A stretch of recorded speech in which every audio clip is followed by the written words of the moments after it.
네, 정치권 소식 명쾌하게 짚어보겠습니다. 조선일보 정치부의 미남 기자 최승현 차장 나와 있습니다. 안녕하십니까? 반갑습니다. 네. 자, 김경수 지사 이야기 먼저 하겠습니다. 김경수 지사 신병 처리를 놓고 특검이 정말 많은 고심을 했는데요. 어젯밤 결국 구속영장을 청구했습니다. 우선 특검에 2번 출석을 했는데요. 김경수 지사의 그때 모습 잠시 보시죠. 이제는 특검이 어떤 정치적 고려도 없이 오직 진실에 입각해서 합리적이고 공정한 답을 내놓을 차례라고 생각합니다. 특검이 말씀드렸지만 저는 진실에 입각해서 정치적 고려 없는 공정한 판단을 할 거라고 생각합니다. 네, 구속영장 청구 소식 전해지면서 김경수 지사 어제 SNS에 직접 글을 올렸네요. 네, 뭐 특검의 영장 청구에 대해서 불만을 상당히 강하게 드러냈고요. 예. 이제 본인이 특검을 요청하긴 했지만 그것은 이제 자신의 결백을 증명하기 위한 수순이었다. 이런 차원의 주장을 하고 있는 거죠. 예. 그래서 본인은 죄가 없는데 왜 영장 청구까지 가느냐라는 취지의 얘기를 하고 있는 건데 뭐 지금 보이는 것처럼 대단히 유감스럽습니다. 특검이 원하는 모든 방법대로 수사에 협조했습니다. 예. 너무나 당연한 기대조차 이 당연한 기대라는 것은 영장 청구될 일이 아니다라는 자기의 판단을 얘기하는 거겠죠. 예. 그것조차 특검에게는 무리였나 봅니다라고 하면서 특검의 무리한 판단에 다시 한번 강한 유감을 표한다고 했습니다. 예.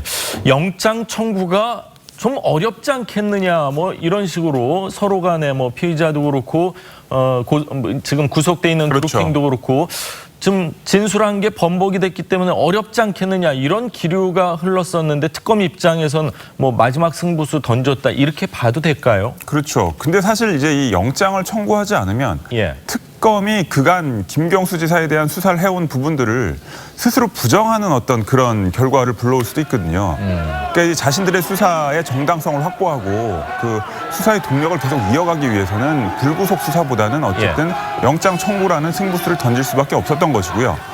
그다음에 이제 김경수 지사의 이제 혐의 관련해서는 그 아이디를 둘리라고 쓰는 우 모 씨가 계속 어쨌든 그 당시 킹크랩 그러니까 여론조작 프로그램 킹크랩을 시전하는 당시에 김경수 지사가 그 자리에 있었다라는 주장을 상세하고 일관되게 하고 있는 상황. 그다음에 이제 알려지진 않았지만 특검이 나름대로 뭔가 물적 증거를 또 갖고 있는 게 아니냐라는 얘기도 있고요. 그다음에 이 부분 그러니까 특검 조사 당시 여러 가지 증거들을 내밀었을 때 김 지사가 기억이 나지 않는다라고 하면서 계속 부인하는 측면들이 있었기 때문에 이런 부분들이 아무리 현직 도지사라고 해도 구속영장을 청구해서 그게 발부되지 않으면 증거인멸의 우려가 있다라고 판단을 했는데 영장 발부 여부는 이제 좀 지켜봐야 되는 상황입니다. 그렇군요. 자, 샌다이 총영사 관련 부분에 대해선 김 지사의 진술이 좀 바뀌었습니다. 이 부분도 영장을 청구한 데 있어서 조금은 영향이 있지 않았을까 하는 생각인데 어떻게 판단이 됩니까? 특검 조사 과정에서 드루킹도 김 지사도 이 진술이 바뀐 부분이 있었습니다. 뭐 이제 양쪽 다 오락가락했다라는 말들이 나왔을 정도로. 근데 이제 김 지사 같은 경우에는 이제 샌다이 총영사 드루킹이 이제 도 모 변호사를 앉히고 싶어했던 그 자리. 그러니까 그 샌다이 총영사, 그러니까 오사카 총영사를 원했지만 이제 샌다이 총영사가 이제 대안으로 이제 제시가 됐었죠. 이 샌다이 총영사 관련해서 이제 김 지사는 지금까지 드루킹 측에 샌다이 총영사 자리를 제안한 적이 없었다고 했는데 이제 지난 9일 특검 조사에서는 이제 도모 변호사에 대해서 도모 변호사를 샌다이 총영사로 추천할 수도 있다. 추천했을 수도 있다. 했을 수도 있다라는 청와대 입장, 했을 수도 있다라는 얘기를 했었죠. 그리고 그에 대한 청와대 입장을 드루킹에게 전달했을 수도 있다라고 진술을 했었습니다. 그렇군요. 자, 이제 뭐 관심은요 법원에 쏠려 있습니다. 법원에서 과연 구속영장 발부하느냐인데 정치권에서는 김 지사 구속 놓고 역시 뭐 엇갈린 주장들이 극명하게 나오고 있습니다. 직접 한번 들어보시죠. 김경수 지사는 거의 자기 죄가 없다 이렇게 항변하고 있잖아요. 구속 사유 중에 하나가 자기 죄를 죄가 있는데도 전면 부정하는 사람들은 기본적으로 적어도 증거인멸을 하려고 하는 겁니다.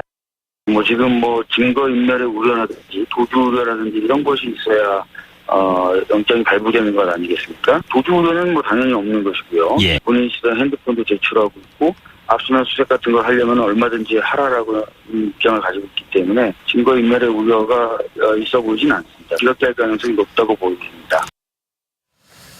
자, 여당은 기각 가능성 굉장히 높다 이렇게 주장을 하고 있는데 도모 변호사 그러니까 드루킹하고 굉장히 가까운 일본 오사카 총영사로 추천됐을 것이다 이렇게 보고 있는 그 사람 두 번이나 법원에서 영장이 기각이 됐거든요. 그렇죠. 과연 김 지사 영장이 발부될 수 있을까요?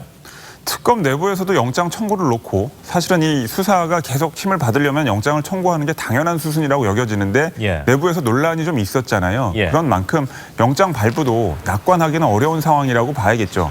특검 내부에서도 그런 우려들이 작용을 했던 것이고요. 예. 뭐 어쨌든 이제 영장이 발부가 돼야 사실 또 지금 야당 쪽에서 주장하는 특검 연장 뭐 이런 부분도 절차가 밟아지기가 훨씬 쉬울 텐데 예. 이제 영장 발부가 되지 않으면 특검 연장에 있어서도 힘을 받기가 쉽지는 않은 상황이 되는 것이고요. 뭐 김 지사에 대한 영장 실질 심사는 이제 17일 날 서울중앙지법에서 열리는데 아마도 늘 그렇듯이 영장 발부 여부는 뭐 17일 밤 늦게나 뭐 하루를 넘겨서 새벽이나 결정이 될 것 같습니다. 그렇군요. 특검 내부에서도 영장을 청구해야 된다 말아야 된다 이런 지금 혼선이 있었던 것으로 알려지고 있는데 자, 김 지사 구속영장 혐의가 좀 줄면서 청구가 됐습니다. 압수수색 영장이 적시됐던 공직선거법 위반 혐의는 빠졌습니다. 이유가 뭡니까? 이 공직선거법 위반 협의는 이제 이번 6.13, 그러니까 지난 6.13 지방선거에 어떤 도움을 받기 위해서 드루킹에게 뭔가를 요청했다. 죄송합니다. 예. 이런 판단들이 작용을 한 것인데 지금 이제 수사를 계속 진행하다 보니 그 부분까지 혐의를 적용하기에는 좀 무리가 있다라는 판단을 한 것 같아요. 예. 그래서 이제 지금 특검이 포인트를 잡고 있는 부분은 지난 대선 과정에서 예. 드루킹이 그 불법 여론 조작 혐의를 통해서 이 문재인 대통령 후보 캠프를 좀 도왔던 거 아니냐 이런 예. 쪽에 초점을 맞추고 있는 것이고 그러니까 그게 지금 업무 방해 혐의인 거죠? 그렇죠. 예. 그게 업무방해 혐의인 것이고 공직선거법 위반 혐의는 이번 6월 지방선거와 예. 관련해서 이제 최근에 벌어진 여러 가지 여론 조작 혐의까지도 김 지사가 요청을 했던 거 아니냐라고 이제 이 특검에서 처음에 혐의를 잡았던 건데 예. 그런 부분은 이제 아까 말씀드린 것처럼 드루킹 김 씨의 진술이 여러 차례 흔들리는 과정에서 조금 이번에 영장 청구 과정에서 적시하기가 어렵다고 판단을 한 것 같습니다. 그렇군요. 만약 특검 입장에서는 쓸 수 있는 카드는 지금 모두 썼다 이렇게 봐도 될까요? 아니면 아직도 숨겨놓은 뭔가 카드가 있을 수 있을까요? 숨겨놓은 카드가 있을 수 있다는 얘기도 나오는데 예. 제가 봤을 때는 이 첫 번째 영장 청구 그다음에 그 발부 여부가 예. 특검 수사의 향후 방향과 동력에 결정적인 영향을 미치기 그렇겠죠. 때문에 예. 이번에 쓸 수 있는 카드는 전부 다 쓰는 게 당연한 일이라고 생각을 하고 그 내용들을 전부 적시해서 예. 법원의 판단을 기다리는 게 당연한 수순인 것 같습니다. 그렇군요. 자, 어제 백원우 청와대 민정비서관이 참고인 신분으로 특검 조사를 받고 귀가를 했습니다. 귀가를 마치고 나온 모습 저희가 준비했는데 잠시 보시죠. 네, 성실히 잘 조사받았습니다. 고 변호사 불러서 강한 어조로 말씀하셨다는데 어떤 말씀 나누셨습니까? 자, 성실히 조사를 받았다. 어제 백원우 민정비서관 조사에서 어떤 얘기가 나왔다 이렇게 흘러나오는 게 있습니까? 뭐 아직 그 특검에서 백원우 비서관이 어떤 얘기를 했는지 뭐 얘기가 흘러나오는 건 없지만 예. 아마 특검에서는 이제 확실히 좀 뭔가 좀 의심스러운 약간 확실치 않은 정황들이 있잖아요. 예. 왜 굳이 청와대에서 오사카 총영사를 결정한 상황에서 굳이 그러니까 이 드루킹 김 씨가 추천한 예. 도모 변호사를 다시 청와대로 불러서 얘기를 했는가? 예. 그러니까 이 부분에 있어서는 이제 이 드루킹 측에서 뭔가 무리한 요구를 계속 하니까 이제 청와대의 백원우 비서관이 뭔가 뒷정리를 하기 위해서 만난 거 아니냐. 그것도 경찰에서 이제 체포를 하고 난 이후에 1시간 후에 전화를 해서 이제 만나게 된 거 아닙니까? 이게 그렇습니다. 뭐 오비락일 수도 있지만 네. 어떤 뭐 좀 연관성을 있겠지 하고 보려면 또 그렇게 보이는 부분도 분명히 있는 건 맞는 것 같습니다. 그러니까요. 뭔가 석연치 않은 구석이 있는 건 사실이고 예. 그렇기 때문에 특검에서도 이제 이렇게 불러서 조사를 한 것 같은데 어쨌든 뭐 그게 도모 변호사를 부른 것이 오사카 예. 총영사를 위한 인사 검증 차원이라고 볼 수는 없는 거였잖아요. 그 당시에는 뭐 뭐 내정된 사람이 있는 그러니까요. 상황 아니었습니까? 예, 그러니까 이제 그 시점에 청와대로 불러서 그렇게 얘기를 한 과정이 예. 이해가 안 가는 부분이 있기 때문에 특검으로서도 참고인 조사는 할 수밖에 없었을 겁니다. 그렇군요. 자, 과연 내일 영장실질심사에서 어떤 결론이 날지 계속해서 지켜보도록 하고요. 다음 이야기를 좀 하겠습니다. 오늘 문재인 대통령이 5개 당 원내대표를 청와대로 초청해서 오찬 회동을 가지는데 청와대 브리핑 내용 먼저 들어보시죠. 이번 회동은 대통령께서 강조해온 국회와의 협치를 보다 강화하기 위한 차원에서 추진하는 것입니다. 민생 경제 현황과 법안에 대한 협력 방안을 논의할 예정이며 한반도 평화 정착을 위한 초당적 협력 방안도 논의할 계획입니다. 네, 청와대는 뭐 협치를 위해서 만난다, 뭐 이렇게 얘기를 했습니다. 오늘 오전 테이블에서 야당에서는 협치보다는 뭔가 좀 이런 거 좀 해줘야 되는 거 아닙니까? 이렇게 얘기할 게 많은 것 같아요. 야당은 뭐 김성태 원내대표, 자유한국당 김성태 원내대표가 이제 계속 얘기를 하고 있는 것처럼 예. 드루킹 특검 연장, 그 다음에 이제 북한산 석탄 논란 관련해서 예. 국정조사를 해야 된다라고 요구를 하고 있죠. 이 얘기를 아마 야당은 강하게 할 것이고요. 예. 반면 이제 청와대는 이 3차 남북 정상회담 얘기를 하면서 예. 지난번에 4.27 판문점 선언에 대한 국회 비준 이 얘기를 굉장히 강하게 얘기를 할 겁니다. 예. 왜냐하면 이제 그 국회 비준이 꼭 어떤 이제 법적으로 큰 의미가 있는 건 아니지만 이제 여야가 초당적으로 그 남북 관계의 개선에 대해서 한 마음으로 뭉쳤다. 뭐 이런 상징적 의미가 있기 때문에 예. 청와대에서는 계속 요구를 해왔던 부분이고요. 예. 그다음 또 하나가 이제 규제 완화 관련 법안인데 최근에 문재인 대통령이 은산분리 그렇죠. 이제 그런 법안들을 이제 강하게 추진해 나가겠다라고 그러니까 완화 그러니까 윤산분리 관련 규제 개혁 법안을 추진해 나가겠다고 주장을 했고 향후 개인정보 보호 관련 법안도 좀 개혁하려고 하고 있고 예. 그다음에 원격 의료 관련해서도 이제 서비스 발전 기본법 등을 좀 개정하려는 움직임이 있거든요. 예. 그래서 의외로 규제 완화 관련 법안은 기존의 야당이 여당이었을 때도 주장했던 부분들이기 때문에 그렇죠. 서로 접점이 많이 나올 수 있는 부분들입니다. 예. 그리고 이 네 개 가운데 정말 접점이 만들어질 건 하나밖에 없고 나머지 세 개는 조금 다 논란의 소지가 있지 않을까. 협치를 얘기하지만 오히려 좀 시끄럽게 끝날 수도 있지 않을까 하는 생각인데 어떻게 보시는지요? 근데 막상 이 여야 당 대표들이나 예. 여야 당 원내대표들이 청와대에 가서 대통령을 만나면 예. 이견이 크게 불거지는 상태에서 끝나지는 않습니다. 왜 그런지 모르겠어요. 네. 청와대 가면은 네. 조금 이렇게 말하기가 네. 쉽지가 않은 것 같습니다. 이제 뭐 그동안 국회에서도 많이 보셨겠지만 예. 그런 상황에서 어쨌든 서로 자기들의 주장을 펼치긴 하지만 결국에는 어쨌든 이 서로 이렇게 다툼을 벌이거나 예. 뭐 대통령을 향해서 뭐 끝까지 자기 주장을 굽히지 않거나 이런 상태로 끝나진 않거든요. 그래서 막상 이날 자리에서 협의가 되는 어떤 결실이 나오진 않을 수 있지만 예. 어느 정도의 교감은 이루어지는 상태에서 끝날 수 있을 것 같고요. 그 부분이 가장 중요한 포인트가 규제 완화 관련된 법안 관련된 이제 서로의 공감대가 형성이 될 가능성이 높습니다. 경제가 어려우니까 좀 그럼요. 이 완화를 시켜야 될 부분이 확실히 분명히 있는 건 사실입니다. 그 부분은 예. 문 대통령하고 지금 자유한국당하고 아마 한 절반 정도는 생각이 비슷하다고 봐도 될 것 같아요. 예. 오히려 여당 의원들을 조금 설득하는 문제를 청와대에서 조금은 신경을 써야 되지 맞습니다. 않을까. 예. 여당의 강경파 의원들을 설득하는 게 오히려 문 대통령에겐 더 큰 숙제일 정도로 예. 이 규제 개혁, 규제 완화 관련 법안 관련해서는 야당이 오히려 문 대통령하고 생각이 비슷한 측면이 있고요. 예. 그다음에 사실 한 가지 더 예민한 문제가 바로 협치내각 문제입니다. 그렇죠. 청와대가 협치내각 얘기를 꺼냈다가 최근에 박선숙 바른미래당 의원의 예. 입각설이 한 언론 보도를 통해서 나온 다음에 야당들이 반발을 했었죠. 이게 무슨 그러니까 자기들과 생각이 비슷한 한두 사람을 찍어서 데려가겠다는 것이냐 예. 이런 식이면은 이게 협치내각의 취지와 맞는 게 아니지 않느냐. 물론 이제 청와대에서는 그런 일이 없었다라고 부인을 하고 있지만 예. 그래서 어쨌든 박선숙 의원 입각설로 굉장히 서로 예민한 상태이기 때문에 이 부분은 야당이 먼저 얘기를 꺼낼 가능성이 있지만 예. 이 부분을 놓고 청와대에서 뭔가 입장을 밝히긴 또 애매할 것 같아요. 맞습니다. 네. 예. 자, 그간 뭐 청와대와 야당 사이에서는 뭐 다소 감정의 골이 있었던 게 사실입니다. 자, 오늘 회동 참석하는 김성태 원내대표의 얘기 직접 한번 들어보시죠. 드루킹 특검 연장과 북한산 석탄 국정조사 그리고 개헌과 선거제도 개혁에 대해서도 야당과 원활히 의사소통이 가능해질 수 있기를 희망합니다.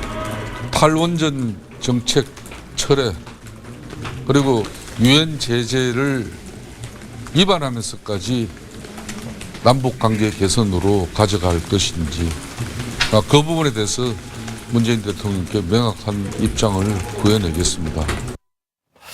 좀 전에 최 차장하고도 얘기를 했지만 이제 카메라가 앞에 있을 땐 저렇게 이제 강하게 얘기하지만 막상 청와대에 가면은 굉장히 이제 좀 톤을 낮춰서 맞습니다. 하는 경우가 많은데 야당 입장에서는 뭐 당연히 그렇지만 여당 입장에서 지금 약간 볼멘 소리가 나온다. 이건 무슨 뜻입니까? 예, 이게 좀 약간 흥미로운 부분인데요. 예. 이게 정치적으로 여러 가지 민감한 시점인데 이제 당 대표, 그러니까 민주당 경선이 얼마 안 남았습니다. 당 대표 25일 경선이 이죠? 그렇습니다.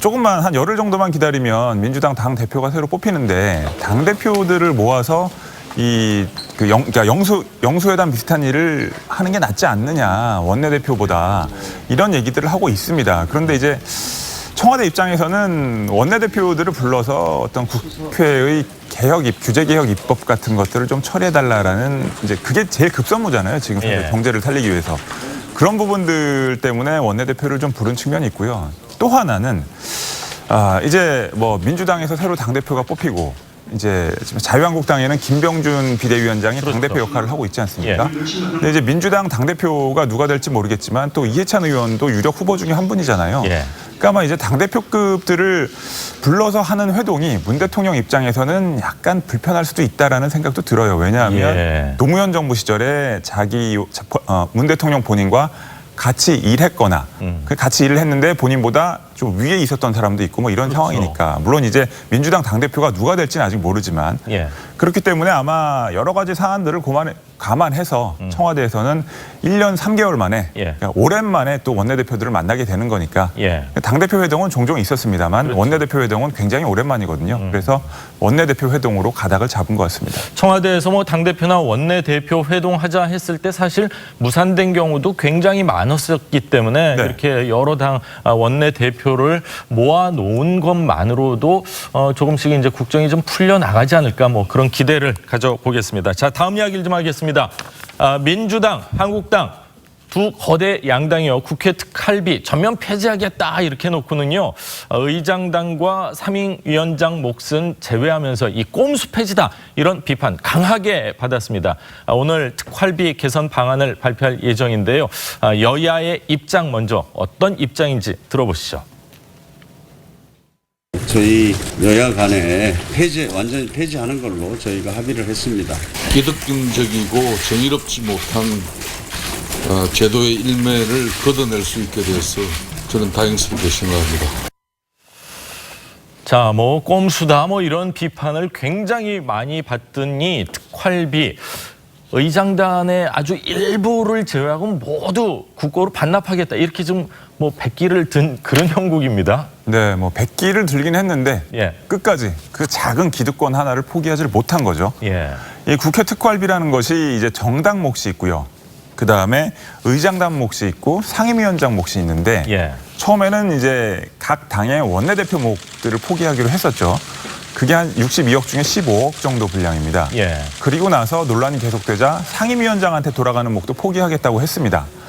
그리고 나서 이제 의장단 몫도 상당 부분 포기를 하겠다고 했는데 그럼에도 불구하고 의장단 몫 중에 약 5억 원가량은 이 외교나 안보 뭐 이런 부분에 있어서 기밀비로 사용할 부분이 있다라고 하면서 남겨두기로 결정을 한 것으로 알고 있습니다. 아마 오늘 유인태 사무총장이 발표를 할 텐데 그런 내용으로 발표가 될 것입니다. 그렇군요.